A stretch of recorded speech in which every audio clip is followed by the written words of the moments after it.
Alright guys, let's get into this match with our rematch. I did not get the first match with the Steel Gym Leader, but I got the second one, and it is worth every bit of it. So let's get into it. Alright, he's going to be leading off with his Bronze. I'm going to be leading off with my Shuckle. Now, Shuckle can, of course, go for the final Gambit here if we would like to go that route. He's going to set up some Stealth Rocks right there with his Bronzong. And I'm going to turn up the volume just slightly as I'm going to get that Sticky Web all over the field. Let me tell you something about this team with Sticky Web, man. Thwacky and everybody really putting in the work with Sticky Web. This Bronzong is going to go for a Safeguard that's going to protect his entire team in a Mystical Veil, as we're going to throw some pointed, jagged stones out on the field here as we go for a final Gambit. Kind of seeing how much we're going to take here. We don't take a whole lot of damage. And then, of course, we just go for the final Gambit. And now we do a very significant chunk to the Bronzong with the final Gambit. Now, is it enough to bring in the Skuntank? Normally, Skuntank actually run the Flamethrower here. And we do have the Dark Pulse, though. So the Dark Pulse, we have the Nasty Plot and the Dark Pulse, so we can just go straight away for the Dark Pulse. Corrosive Gas, by the way, this Sword and Shield team is actually for a lower tier. And based on a lower tier, I think it's the ZU tier.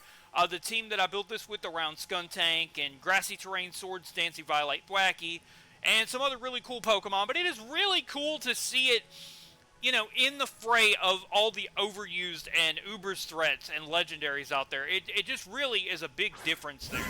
So anyway, he's going to go out into his Heatran here, as now he is floating out on this air balloon, and we've got to decide what we want to do here. We could very easily break his air balloon with a Dark Pulse if we needed to do that, or we could sit in here and see what he wants to go for. I'm thinking he probably will go for an Earth Power, so Butterfree is a good swap here, just using that flying typing to get out of that situation. However, my opponent is much smarter than that, and is going to take this opportunity to go ahead and Dynamax. They're going to Dynamax and become a very, very large Heatran. Oh, by the way, I totally forgot. Thank you, Angel of the Night, down below in the description for the help with OBS and setting all this up. Thank you so much for that, and thank you for providing those resources. I greatly appreciate it. Now, I did not pay attention to that Safeguard. That Safeguard comes back to bite me in the rear end now, as it's actually going to cost me my Butterfree as I get smoked by a Max Flare, unfortunately, there. And I believe I also had to come in on Stealth Rock, so that was very, very unfortunate, because I did have Focus Sash instead of the Heavy Duty Boots. That would have been so nice to get this thing asleep. So now I was like, okay, can we take an Earth Power? I mean, we are a Steel type. Anyway, he comes in with a Max Flare, and unfortunately I'm also Steel type, so that also melts and eviscerates my Galarian Stunfisk.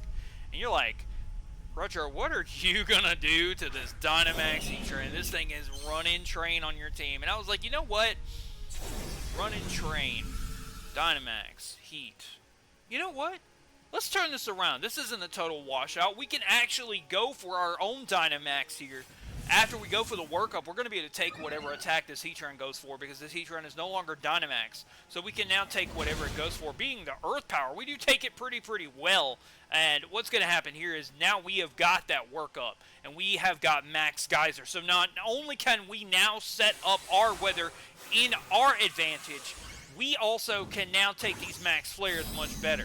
I don't know about these Earth Powers. We definitely take Max Flares better.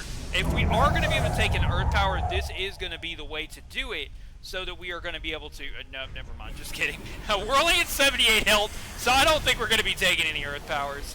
We do a very, very large chunk of damage with that Max Geyser. Tells me that he's probably offensive, but my opponent mistrips up. And I guess... man, he goes for the Lava Plume. The rain is up.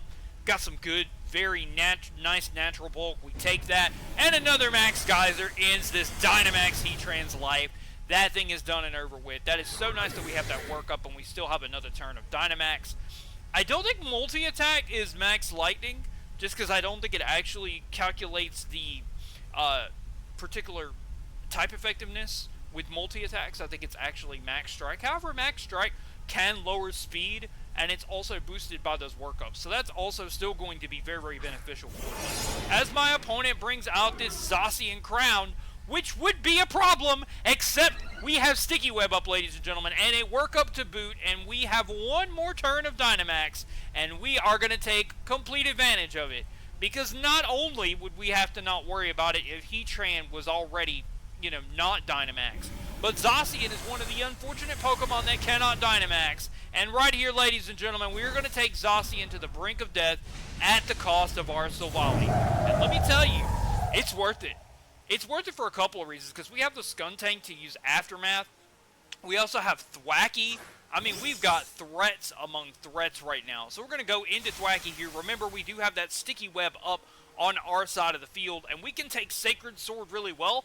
I'm assuming we can take Behemoth Bash pretty well as well, since we are a Violate and we are not Dynamax. But what I decided in the end is I was like, okay, if for some reason the Behemoth Blade does insane amounts of damage, I'm just going to make a double swap out into Skuntank, which works out in my favor since he shows off a Skarmory, and I'm thinking, okay, Aftermath absolutely kills Zacian Crown from this point of health.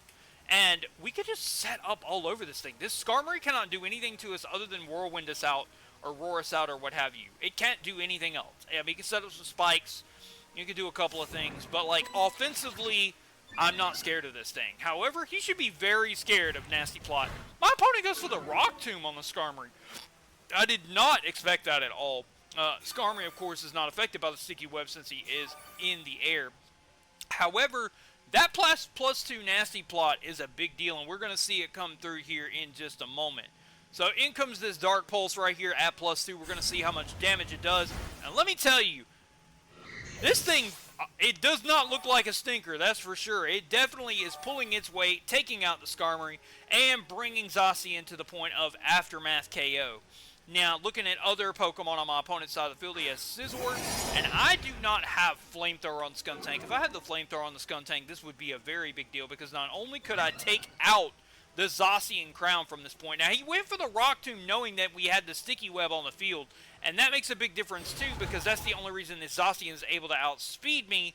But like I said, the Aftermath is going to take him down. But that Rock Tomb was really the real crucial play there to get that speed drop so that he could come in here. So now all I have is Thwacky, and Thwacky cannot face Scizor.